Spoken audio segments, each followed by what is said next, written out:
नमस्कार दोस्तों, स्वागत है आपका लॉ गुरु में। मैं अनुराग ऋषि और आज की इस वीडियो में हम लोग बात करेंगे वॉर क्राइम्स के बारे में। और वॉर क्राइम्स की इस वीडियो में सबसे पहले हम लोग बात करेंगे इसकी मीनिंग से। फिर हम देखेंगे वॉर क्राइम की डेफिनेशन बाय डिफरेंट जूरिस्ट। और लास्ट में हम लोग कवर करेंगे काइंड्स ऑफ वॉर क्राइम्स। तो चलिए बिना टाइम वेस्ट करे आज का ये सेशन शुरू करते हैं।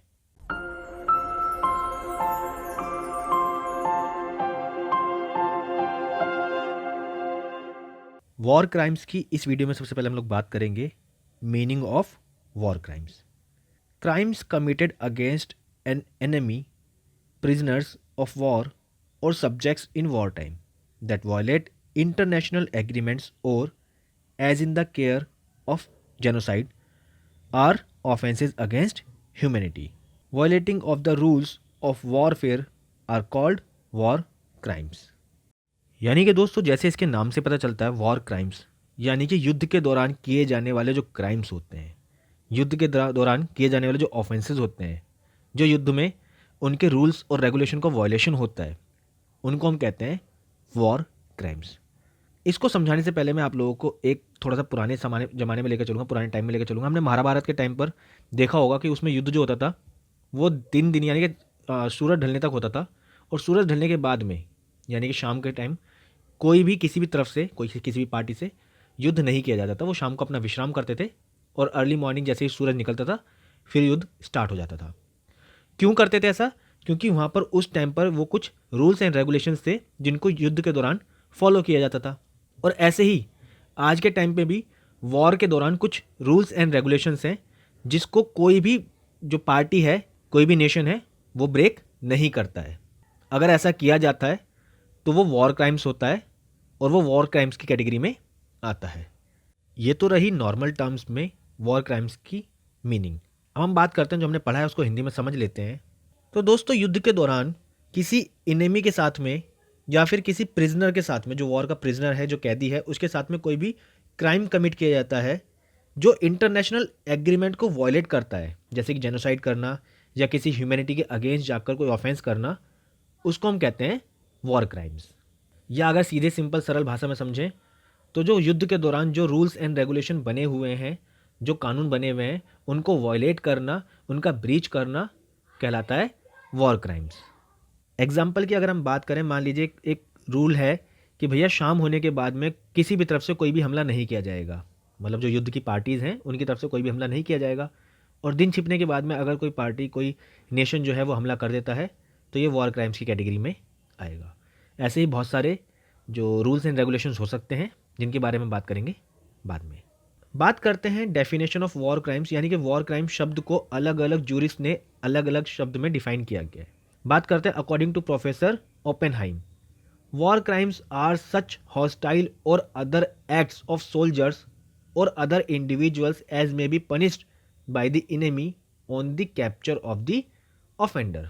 यानी कि दोस्तों प्रोफेसर ओपेनहाइम के अनुसार वॉर क्राइम्स एक ऐसा एक्ट है, एक ऐसा कृत्य है जो कि युद्ध के सोल्जर के द्वारा या किसी इंडिविजुअल के द्वारा युद्ध के दौरान किया जाता है, जिसके लिए उसको सामने वाले जो नेशन है, जो पार्टी है, उसके द्वारा पकड़ के पनिश या ये कह सकते हैं सज़ा मिलनी चाहिए या मिल सकती है। तो ओपनहाइम की जो डेफिनेशन है बहुत नैरो सेंस में काम करती है। उन्होंने सीधे एक छोटी सी डेफिनेशन दे दी कि भैया अगर किसी व्यक्ति के द्वारा, किसी इंडिविजुअल के द्वारा या किसी सोल्जर के द्वारा कोई भी ऐसा एक्ट किया जाएगा जो युद्ध के जो रूल्स एंड रेगुलेशन उनको ब्रीच करता है, तो सामने वाले पार्टी के द्वारा उसको पनिश किया जाना चाहिए। इनको हम कहते हैं वॉर क्राइम्स। वहीं अगर हम बात करें अकॉर्डिंग टू प्रोफेसर हिगिंस, वो क्या कहते हैं, war crimes include the violation of the recognised rules of warfare by the members of the armed forces, illegitimate hostilities in the arms committed by individuals who are not members of the armed forces, espionage and war, treason and marauding। यानी कि दोस्तों professor Higgins ने इसको और wider sense में बता दिया। उसमें उन्होंने कह दिया कि भैया वॉर क्राइम्स का मतलब होता है, वॉर क्राइम्स में इंक्लूड होते हैं अगर कोई व्यक्ति जो रूल्स एंड रेगुलेशन बने हुए हैं वॉर क्राइम्स के दौरान, युद्ध के दौरान, वॉरफेयर के दौरान, उनको वॉयलेट करता है, चाहे वो कोई आर्म्ड फोर्स का मेंबर हो, चाहे वो कोई इंडिविजुअल हो। और उन्होंने एक चीज़ और बताई है कि इसी के साथ साथ अगर कोई व्यक्ति एस्पियोनेज यानी कि कोई जासूसी करता है, वॉर ट्रीजन करता है यानी कि युद्ध के दौरान देशद्रोही करता है, या फिर मराउडिंग करता है यानी कि लूटपाट करता है, तो उसको भी हम इसी कैटेगरी में यानी कि वॉर क्राइम की कैटेगरी में रखेंगे। तो यहाँ पर प्रोफेसर हिगिंस ने वॉर क्राइम्स को तो बताया, साथ में उन्होंने कुछ एग्जाम्पल्स, कुछ काइंड्स भी दे दिए कि भैया इनको भी हम वॉर क्राइम्स की कैटेगरी में रखने वाले हैं या रखेंगे। तो यहाँ से हम लोगों के सामने वॉर क्राइम्स के कुछ काइंड्स भी आ गए, मीनिंग हो गई, डेफिनेशन हो गई। अब हम बात करते हैं kinds of war crimes. The gist of principles propounded by the Nuremberg tribunal was published by the International Law Commission 1950 in its second session reports. In the sixth chapter of this report, the war crimes have been classified and categorized. These are be described as follows.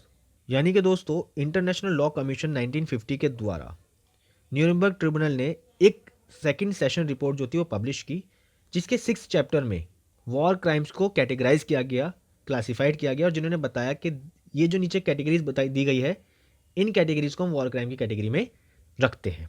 क्या क्या बताया उन्होंने? पहला option है भाई साहब murder and bad behaviour with prisoners of war और इनस्लेविंग them. यानी कि दोस्तों वॉर के दौरान जो प्रिजनर पकड़े गए हैं उनको स्लेव बनाना, उनका मर्डर करना या उनके साथ में बैड बिहेवियर करना वॉर क्राइम की कैटेगरी में आता है। दूसरा है bad behaviour with non competent civilians, यानी कि जो सिविलियंस हैं उनके साथ में बैड बिहेवियर करना, वो भी वॉर क्राइम की कैटेगरी में आता है। तीसरा है भाई साहब murdering of military personnels after capturing them. Military के जो पर्सनल्स हैं यानी कि जो ऑफिसर्स हैं उनको कैप्चर करने के बाद में, उनको पकड़ने के बाद में उनका मर्डर करना, ये भी वॉर क्राइम्स की कैटेगरी में आता है। हम लोगों ने मूवीज़ वगैरह में देखा होगा कि इनेमी नेशन होता है यानी कि जिसके साथ में युद्ध हो रहा होता है, उसके अगर कोई सैनिक हमारे देश में पकड़े ले जाते हैं तो उनको जेल में पकड़ के रखा जाता है, उन्हें मारा नहीं जाता। क्यों? क्योंकि वॉर क्राइम्स की कैटेगरी में आते हैं। Next marauding of public and private properties, यानी कि पब्लिक या प्राइवेट प्रॉपर्टीज़ के साथ में लूटपाट करना युद्ध के दौरान, ये भी वॉर क्राइम्स की कैटेगरी में आता है।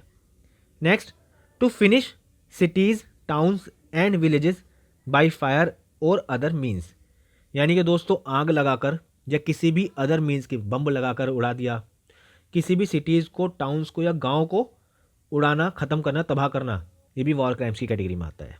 Next causing of such damage which is not necessary for a military operation, यानी कि उतना डैमेज करना जो किसी भी मिलिट्री ऑपरेशन के लिए जरूरी नहीं है, नेसेसरी नहीं है, ये भी वॉर क्राइम्स की कैटेगरी में आता है। नेक्स्ट है एस्पियोनेज एंड वॉर ट्रीजन, यानी कि किसी देश की जासूसी करना या युद्ध के दौरान देशद्रोह करना, ये भी वॉर क्राइम्स की कैटेगरी में आता है। In brief crimes against peace, crimes against humanity and violation of war rules are the main heads of war crimes, यानी कि अगर हम ब्रीफ में समझें तो भैया शांति के विरुद्ध जो भी क्राइम्स होंगे, ह्यूमैनिटी के यानी कि मानवता के विरुद्ध अगर कोई क्राइम्स होंगे, या अगर वॉर के लिए जो रूल्स एंड रेगुलेशन बनाए गए हैं उनको वायलेशन करते हुए कोई एक्ट होंगे, उनको हम वॉर क्राइम्स की कैटेगरी में डालेंगे, ये बताया गया साफ साफ। तो दोस्तों वॉर क्राइम्स क्या होती है, उसकी मीनिंग, डेफिनेशन और काइंड्स को हम लोगों ने कवर किया। आज की इस वीडियो में बस इतना ही। अपनी अगली वीडियो में हम लोग बात करेंगे किसी नए टॉपिक को लेकर। इसी के साथ साथ आप लोगों को एक बात और बताना चाहूँगा कि हमने इस वीडियो के नोट्स का PDF लिंक इस वीडियो के डिस्क्रिप्शन में डाल दिया है। आप उस लिंक पर क्लिक करके इस वीडियो के PDF नोट्स को डाउनलोड कर सकते हैं। इसी के साथ साथ हमने अपनी वेबसाइट का लिंक भी इस वीडियो के डिस्क्रिप्शन में डाल दिया है। आप उस लिंक पर क्लिक करके हमारी वेबसाइट पर जाकर हमारे पूरे चैनल की वीडियो का PDF नोट्स वहाँ से डाउनलोड कर सकते हैं। और अगर आप लोगों के लिए हमारे नोट्स जो हैं वो बेनिफिशियल होते हैं, आप लोगों को सपोर्ट मिलती है, हेल्प मिलती है उन नोट्स से, और आप हम लोगों को सपोर्ट करना चाहते हैं, हम लोगों को अप्रिशिएट करना चाहते हैं, तो या तो आप हमारे यूट्यूब चैनल पर ज्वाइन करके हमें कोई भी अमाउंट ट्रांसफ़र कर सकते हैं, या फिर हमारी वेबसाइट पर हमने अपने QR कोड को अपलोड कर दिया है। आप उस QR कोड को स्कैन करके हमें जो भी अप्रिसिएशन अमाउंट, जो भी हमें सपोर्टिंग अमाउंट ट्रांसफ़र करना चाहते हैं, वो अमाउंट हमें ट्रांसफ़र कर सकते हैं। वीडियो अच्छी लगी तो इस वीडियो को लाइक करें, अपने दोस्तों तक इस वीडियो को शेयर करना ना भूलें। साथ ही साथ अगर आप लोगों ने अभी तक हमारे चैनल को सब्सक्राइब नहीं किया है तो चैनल को सब्सक्राइब करके बेल आइकन जरूर दबाएं, ताकि कि आपको हमारे चैनल से जुड़ी हर अपडेट मिलती रहे। धन्यवाद।